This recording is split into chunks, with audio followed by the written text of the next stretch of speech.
അപ്പോൾ ആദ്യത്തെ സിനിമ അല്ലേ ഇത്? ഇതിന് മുന്നേ ഇങ്ങനത്തെ ക്രിയാത്മകമായിട്ടുള്ള വല്ല സംരംഭങ്ങളിലൂടെ ഇടപെട്ടുണ്ടോ? ഞാൻ മുന്നേ ചെറിയ എഴുത്തും പരിപാടിയൊക്കെ ഉണ്ടായിരുന്നു ചെറുതായിട്ട്. പിന്നെ 10ാം ക്ലാസ് പഠിക്കുമ്പോഴാണ് ഞാൻ ആദ്യം ഷോർട്ട് ഫിലിം ചെയ്യണത്. 10ാം ക്ലാസ് പഠിക്കുമ്പോൾ ഒരു പ്ലിങ് എന്ന് പറഞ്ഞിട്ട് ചെറിയ ഷോർട്ട് ഫിലിം ചെയ്തു. പിന്നെ അത് പിള്ള സ്കൂളിൽ നിന്ന് ചെയ്തു. പിന്നെ അത് കഴിഞ്ഞിട്ട് ഞാൻ പിന്നെ ക്രൈസ്റ്റിൽ പഠിക്കാൻ പോയി. ഇരിങ്ങാലക്കുട. അപ്പോൾ അവിടെ നിന്ന് ഒരു ടീം ബിൽഡ് ചെയ്തിട്ട് ഞാൻ pain of plus short film ചെയ്തു. അപ്പോൾ അത് കഴിഞ്ഞിട്ട് പിന്നെ ഞാൻ കോളേജ് കഴിഞ്ഞിട്ട് സിനിമയിൽ ഒന്നും കൂടി സീരിയസ് ആയിട്ട് കാണാമെന്ന രീതിയിൽ ഞാൻ എറണാകുളം പോയി. എറണാകുളത്ത് പോയിട്ട് അവിടെ ലാസ്റ്റ് ചെയ്യാനും ഒക്കെ ശ്രമിച്ച്. പക്ഷെ അങ്ങനെ ഞാൻ അന്ന് നടക്കാത്ത കാരണം ഞാനൊരു എഡിറ്റിങ് പഠിച്ച് പിന്നെ ഒരു 10-15 സിനിമകൾ ഞാൻ സ്പോട്ട് എഡിറ്ററായിട്ട് വർക്ക് ചെയ്തു. ആദ്യത്തെ സിനിമയിൽ അസിസ്റ്റൻറ്റ് സ്പോട്ട് എഡിറ്ററായിട്ട് വർക്ക് ചെയ്ത് ആൾ 2 വർക്ക് ചെയ്തു. അവിടുന്ന് ആടുജീവിതത്തിൽ വർക്ക് ചെയ്ത് പിന്നെ കുറച്ച് സിനിമകളിൽ സ്പോട്ട് എഡിറ്ററായിട്ട് വർക്ക് ചെയ്തു. അതെ, അങ്ങനെ നിൽക്കുമ്പോഴാണ് എനിക്ക് തോന്നി എനിക്ക് സ്വന്തമായിട്ട് ചെയ്യാന്നുള്ള രീതിയിലാണ് പിന്നെ ഖബർ എന്ന് പറഞ്ഞ ഷോർട്ട് ഫിലിം ചെയ്തത്.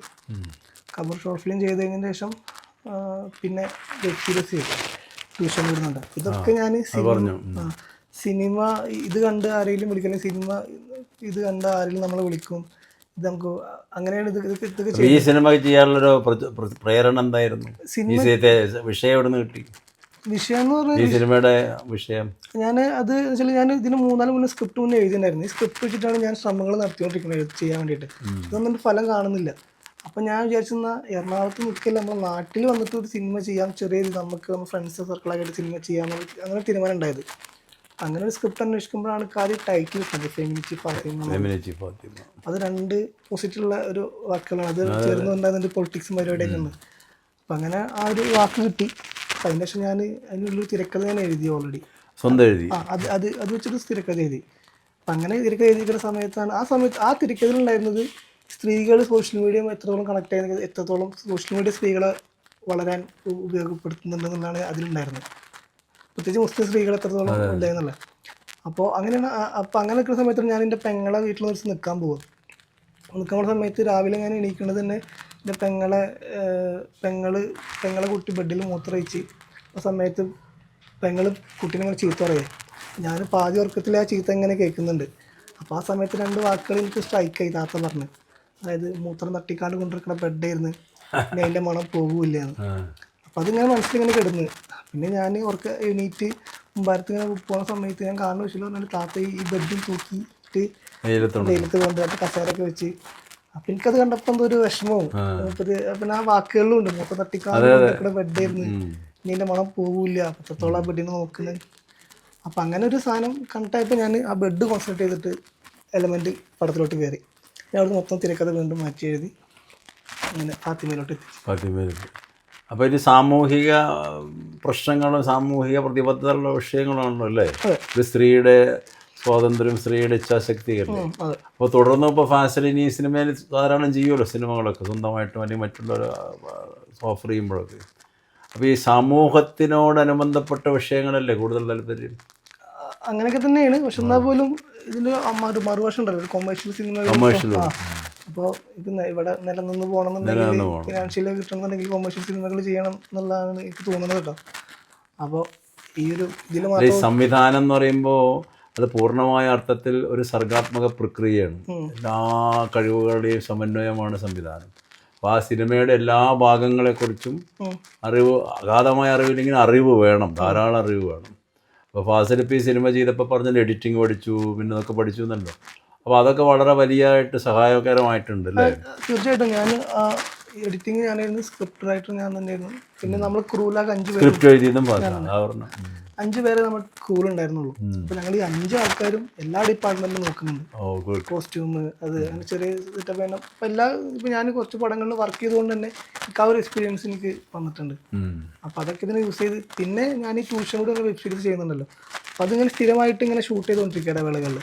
അപ്പോൾ അതെനിക്ക് ഷൂട്ടിങ് കുറച്ച് ഈസി ആയിട്ട് തോന്നി. അപ്പോൾ അതും കൂടി ഈ ഫാത്തിമ ചെയ്യാനായിട്ട് ഹെൽപ്പ് ചെയ്തു. ഇന്നത്തെ കാലഘട്ടത്തിൽ ഇപ്പോൾ നമുക്കറിയാം നമ്മൾ ജീവിക്കുന്ന ഒരു സാമൂഹിക രാഷ്ട്രീയ ചുറ്റുപാടുകളും അന്തരീക്ഷമൊക്കെ സ്വാഭാവികമായിട്ടും ഇങ്ങനത്തെ പ്രമേയങ്ങൾ വരുമ്പോൾ കൂടുതൽ മതസൗഹാർദ്ദത്തിനും മതേതര വീക്ഷണത്തിനും പ്രാധാന്യം കൊടുക്കണം എന്നല്ലേ നമ്മൾ പുരോഗമനവാദികളൊക്കെ കാക്ഷിക്കുക. പക്ഷെ അതിൻ്റെ ഒരുപാട് പ്രതിലോമ ശക്തികൾ അതിനെതിരായിട്ട് പറയുന്നുമുണ്ട്. അപ്പോൾ ഫാസിലിൻ്റെ ഇപ്പോൾ ഈ സിനിമയിലും ഫാസിലിൻ്റെ മൊത്തത്തിലുള്ള മറ്റ് മേഖലയിലുള്ള ഇടപെടലൊക്കെ തികച്ചും മനുഷ്യ സൗഹാർദ്ദമായിട്ട് മതേതര വീക്ഷണത്തിലാണ്. അപ്പോൾ അതിലൂടെ തന്നെയല്ലേ പുതിയ സബ്ജക്റ്റുകൾ, ഇപ്പോൾ കമേഴ്ഷ്യൽ സബ്ജക്റ്റുകൾ ഉണ്ടാവില്ല എന്നല്ല, ക്ലാസിക് സിനിമകളൊക്കെ എടുക്കാനുള്ള താല്പര്യമില്ലേ എന്ന് ചോദിക്കുക. തീർച്ചയായിട്ടും അങ്ങനത്തെ സിനിമകൾ ചെയ്യണം, നല്ല സിനിമകൾ ചെയ്യണം എന്നുള്ളത് തന്നെയാണ് ആഗ്രഹമുള്ളത്.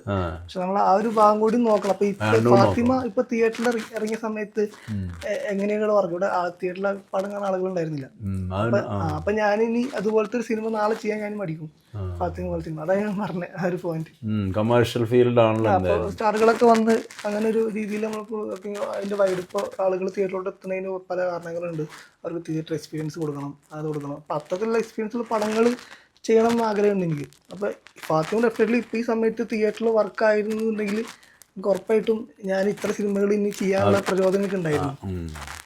അപ്പോൾ എന്തായാലും ഉള്ളിൻ്റെ ഉള്ളിൽ ആ വെളിയുണ്ട്, സംവിധായകന മേലങ്കി അണിഞ്ഞുകൊണ്ട് കാലാകാലം പ്രവർത്തിക്കുക. തീർച്ചയായിട്ടും അത് തന്നെയാണ്, വേറെ ഒന്നും അറിയില്ല. കാരണം ഒരു കല എന്ന് പറഞ്ഞാൽ സംവിധായകൻ്റെ ഉൽപ്പന്നമാണല്ലോ എത്രയായാലും. അപ്പോൾ അതിൽ അഭിനയിച്ച നടീനടന്മാരെയൊക്കെ കുറിച്ചും അവരുടെ കഴിവുകളൊക്കെ വലുതായിട്ട് പ്രകടിപ്പിക്കപ്പെട്ട സിനിമയാണ്. ആ നടിക്കും അവാർഡ് കിട്ടിയല്ലോ. അപ്പോൾ അതൊക്കെ എല്ലാവരുടെയും ഒത്തൊരുമിച്ചുള്ളൊരു പ്രവർത്തനത്തിൻ്റെ ഫലമായിട്ടാണ് അല്ലേ? അതെ, നമ്മൾ സ്റ്റാർട്ടിങ്ങിലേ ഞാൻ തീരുമാനമായി. കാരണം നമ്മൾ ചെറിയ സെറ്റപ്പിലാണ് ചെയ്യുന്നത്, നമ്മളെ എക്യുപ്മെന്റ്സ് ഒക്കെ വളരെ മിനിമലാണ്. ഞാൻ കോൺസെൻട്രേറ്റ് ചെയ്തിട്ടുള്ളത് ആളുകളെ പെർഫോമൻസിലും സ്ക്രിപ്റ്റിലാണ്. ഇവരെങ്ങനെ പെർഫോം ചെയ്യുക, ഇവരെങ്ങനെ നമ്മളെ സ്ക്രിപ്റ്റ് വരെ ഇവർക്ക് ഇത് ചെയ്യിപ്പിക്കുക എന്നുള്ളതാണ് എൻ്റെ കോൺസെൻട്രേഷൻ കൂടുതൽ. നമ്മൾ ടെക്നിക്കലായിട്ട് നമ്മളൊന്നും ഭീകരമായിട്ട് ചെയ്തില്ല, ക്യാമറയുടെ വെക്കുക, അവരെ അഭിനയിപ്പിക്കുക എന്നുള്ളതാണ്. അപ്പോൾ ഈ അഭിനയിക്കുന്ന മാതിരി അഭിനയിക്കണം എന്നൊക്കെ അവരോട് ഇങ്ങനെ പറഞ്ഞു കൊടുത്തു. ഞാൻ ചോദിക്കാൻ കാരണം സ്വാഭാവികമായിട്ടുണ്ടാവും. ഇത്ര ചെറുപ്പത്തിൽ ഞാൻ മനസ്സിലാക്കുന്ന ഇപ്പോൾ ഫാസിലിന് അസാധാരണമായിട്ടുള്ള ഭാവന ഉണ്ടെന്നാണ്, അസാധാരണമായിട്ടുള്ള സർഗാത്മകത ഉള്ളതുകൊണ്ടാണല്ലോ അങ്ങനത്തെ ഒരു സിനിമ എടുക്കാൻ പറ്റുന്നു, അതിൻ്റെ പ്രമേയത്തിനെ സ്വീകരിക്കാൻ പറ്റുന്നു, അതിനുള്ളിലെ അഭിനേതാക്കളെയൊക്കെ വളരെയധികം നല്ല രീതിയിൽ അവതരിപ്പിക്കാൻ പറ്റുന്നു ഒക്കെ. അപ്പോൾ ഞാൻ ഇന്ന് പ്രതീക്ഷിക്കുന്നു നിങ്ങളുടെ മുഖത്ത് ആ മുഖഭാവം അവരിൽ നിന്ന് തീർച്ചയായിട്ടും നമ്മൾ കറക്റ്റായിട്ട് കൺവേ ചെയ്യും. ഇന്ന സാധനം നമുക്ക് വേണ്ടത്. ഇപ്പോൾ ഷംലാണെങ്കിലും കുമാറാണെങ്കിലും അതൊക്കെ നമ്മൾ എഴുതിയ കഥാപാത്രം നമുക്ക് വ്യക്തമായിട്ട് അറിയാം. അപ്പോൾ അതിൻ്റെ ഇവർ ഇപ്പോൾ വായിക്കുമ്പോൾ ഫസ്റ്റ് വേറെ സാധനം കിട്ടുന്നുണ്ടാവുക ഇവരെ മനസ്സിൽ. അപ്പോൾ നമ്മൾ ഇതിലോട്ട് ഇതുവരെ എത്തിക്കണം. പിന്നെ അതിൽ കൂടുതൽ ആളുകളും പുതുമകളായിരുന്നു. അപ്പോൾ ഇവരെങ്ങനെ ഇതിൽ ട്രീറ്റ് ചെയ്യണം, എങ്ങനെ കൊണ്ടുവരണം എന്നുള്ളൊക്കെ വ്യക്തമായ ധാരണ ഉണ്ടായിരുന്നു എനിക്ക്. ഏത് ഇമോഷനാണ് ഉണ്ടായിരുന്നു. പിന്നെ നമ്മൾ കാസ്റ്റ് ചെയ്ത കൂടുതലൊക്കെ ഒരു പൊന്നായിട്ടുള്ള ആൾക്കാരാണ്. അപ്പോൾ അവരെ മാക്സിമം ഞാൻ അവരായിട്ട് തന്നെ യൂസ് ചെയ്യാന്നുള്ളൊരു പ്ലാനായിരുന്നു എനിക്കുണ്ടായിരുന്നു. അവർ വേറൊരു കഥാപാത്രമായിട്ട് പ്ലേസ് ചെയ്തിരുന്നതിനൊക്കെ നല്ലത് നിലനിന്നതിൽ തന്നെ അവരൊരു സ്വഭാവത്തിനോടൊക്കെ സാമ്യമുള്ള കഥാപാത്രങ്ങൾ അവർക്ക് കൊടുത്ത് അങ്ങനെയാണ് ചെയ്തത്. അപ്പോൾ കാസ്റ്റിംഗ് ഒക്കെ സ്വന്തമായിരുന്നു? കാസ്റ്റിംഗ് സ്വന്തമായി എല്ലാം ചെയ്തു. അപ്പോൾ എല്ലാ മേഖലയിലും നിയന്ത്രണം ഫാസിൽ തന്നെയായിരുന്നു. കാരണം സംവിധായകനൊരു നിയന്ത്രിക്കുന്ന ആളാണ്. അപ്പോൾ എല്ലാ മേഖലയുടെയും നിയന്ത്രണം ഉണ്ടായിരുന്നു അല്ലേ? 5 പേരുണ്ടായിരുന്നു ക്രൂവിനോട്ട്. അതല്ലേ? എത്ര ദിവസം എടുത്തു സിനിമ ഷൂട്ട് ചെയ്യാൻ? 21 ദിവസം. അത് ശരി. കംപ്ലീറ്റ് വർക്ക് കഴിയാൻ എല്ലാം കൂടി 1 മാസം കൊണ്ട് ഒരു മാസം കൊണ്ട് കഴിഞ്ഞു. കാരണം ഞാൻ തന്നെ ഇതിൽ എഡിറ്ററായിരുന്നു. അപ്പോൾ നമുക്ക് 21ാമത്തെ ദിവസം ഷൂട്ട് കഴിയുമ്പോൾ എൻ്റെ കയ്യിൽ സിനിമ ഫുൾ ഉണ്ടായിരുന്നു, എഡിറ്റ് ചെയ്ത സിനിമ ഉണ്ടായിരുന്നു. ഞാൻ എന്താ വെച്ച് കഴിഞ്ഞാൽ ഇപ്പോൾ ഷൂട്ട് ചെയ്ത് കഴിഞ്ഞാൽ രാത്രി ഞാൻ ഇവിടെ വന്നിട്ട് എഡിറ്റ് ചെയ്യും. ഷൂട്ട് എഡിറ്റ് ചെയ്ത് മൊത്തം കണ്ടിട്ട് നാളേക്കുള്ള സ്ക്രിപ്റ്റ് വീണ്ടും ഞാൻ റീറൈറ്റ് ചെയ്യും എഡിറ്റിങ് കണ്ടിട്ട്. അങ്ങനെയാണ്. ഈ വലിയ വലിയ സംവിധായകന്മാരുടെയൊക്കെ സിനിമ കാണാറുണ്ടോ? ഉണ്ടായിരുന്നു അല്ലേ? മലയാളത്തിൽ മാത്രമല്ല അല്ലേ, എല്ലാവരും കാണാറുണ്ട്. അന്നൊക്കെ ഒരുപാട് പാഠങ്ങൾ ഉൾക്കൊള്ളുകയൊക്കെ ചെയ്യും. പിന്നെ വായന ഉണ്ടാവും. എഴുത്ത് എന്ന് പറയുമ്പോൾ കഥ എഴുതുകയും തിരക്കഥ എഴുതുകയും ചെയ്യാറുണ്ടോ? തിരക്കഥകൾ എഴുതാനാണ് ഇഷ്ടം. ഞാൻ ഇതിന്റെ മുന്നേ 3-4 തിരക്കഥകൾ എഴുതി വെച്ചിട്ടുണ്ട്. അതിന്റെ ഇത് പെട്ടെന്നുണ്ടായ ഒരു കിട്ടിയൊരു ഐഡിയ. ശരി. അപ്പം എന്തായാലും സർഗാത്മകമാകട്ടെ ജീവിതം, ഗംഭീരമാകട്ടെ, കൂടുതൽ ഉയരങ്ങൾ കീഴടക്കുക. നിന്റെ ഉയരം എന്ന് പറഞ്ഞാൽ നമുക്ക് ഇമാജിൻ ചെയ്യാൻ പറ്റാത്ത അത്ര വലിയ ഉയരത്തിലേക്ക് പോകാൻ പറ്റും. കാരണം എല്ലാവരുടെയും പല സംവിധായകരുടെയൊക്കെ കഥകൾ നമുക്കറിയാമല്ലോ. അപ്പോൾ ഫാസിലിന് ഇത്ര ചെറുപ്പത്തിൽ തന്നെ ഇത്ര വലിയ നേട്ടം ഉണ്ടായതിൽ വളരെയധികം ആശംസകൾ. ഞാൻ കമ്മ്യൂണിസ്റ്റ് പാർട്ടിയുടെ പ്രതിനിധിയായിട്ടാണ് വന്നിരിക്കുന്നത്. അത് എല്ലാവിധ ഭാവുകങ്ങളും പാർട്ടിക്ക് വേണ്ടിയിട്ടും പിന്നെ പൊന്നാനിയുടെ വലിയൊരു അഭിമാനമായിട്ട് ഇപ്പോൾ ഫാസിൽ മാറി. കാരണം ഇത് വലിയൊരു ക്രിയേറ്റിവിറ്റി അല്ലേ അല്ലേ? എത്ര ചെറുപ്പത്തിൽ ക്രിയേറ്റിവിറ്റി എല്ലാ മനുഷ്യനിലുണ്ട്. പക്ഷേ നമുക്കത് പുറത്തേക്ക് കൊണ്ടുവരാൻ പറ്റണം. ഫാസിലിനിപ്പോൾ സിനിമാ രംഗത്ത് ഇറങ്ങിയതിന് ശേഷം ഒരുപാട് അവാർഡുകൾ കിട്ടിയിട്ടുണ്ട്. ഏതൊക്കെയാണ് പ്രധാനപ്പെട്ട അവാർഡുകൾ? നമുക്ക് ഫസ്റ്റ് IFFK എന്നാണ് കിട്ടിയത്. IFFK നമുക്ക് 5 അവാർഡുകളാണ് കിട്ടിയത്. പിന്നെ കുറച്ച് കാലത്തിന് ശേഷം IFFK മലയാള സിനിമയ്ക്ക് 5 അവാർഡ് കിട്ടുന്നത് കുറച്ച് കാലത്തിന് ശേഷം. അപ്പോൾ അവിടെ ബെസ്റ്റ് ഓഡിയൻസ് ഫുൾ അവാർഡ് കിട്ടി, മികച്ച തിരക്കഥയ്ക്ക് കിട്ടി, ഫിപ്രസി അവാർഡ് കിട്ടി, സംവിധായക ഡയറക്ടർ അവാർഡ് കിട്ടി, നെറ്റ് പാക്ക് അവാർഡ് കിട്ടി.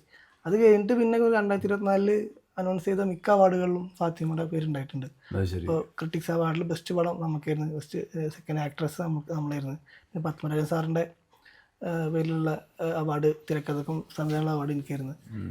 പിന്നെ JC ഡാനിയൽ അവാർഡ്, പിന്നെ ബാംഗ്ലൂർ ഫിലിം ഫെസ്റ്റിവലിൽ ഏഷ്യൻ കോമ്പറ്റീഷനിൽ തന്നെ ഒരു മെൻഷൻ കിട്ടി. പിന്നെ അതായിട്ട് പടമായിട്ട് കിർഗിസ്ഥാനിൽ പോകാൻ പറ്റി.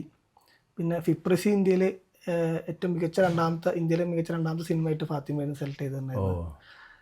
പിന്നെ Prem Nazir award, JC Daniel award, ഇതൊക്കെ ട്രിവാൻഡ്രം ഇതൊക്കെ ട്രിവാൻഡ്രാണ്. ഇത് ക്രിട്ടിക്സ് അവാർഡ്, ഇത് പത്മനാഭൻ സാർ അവാർഡ്.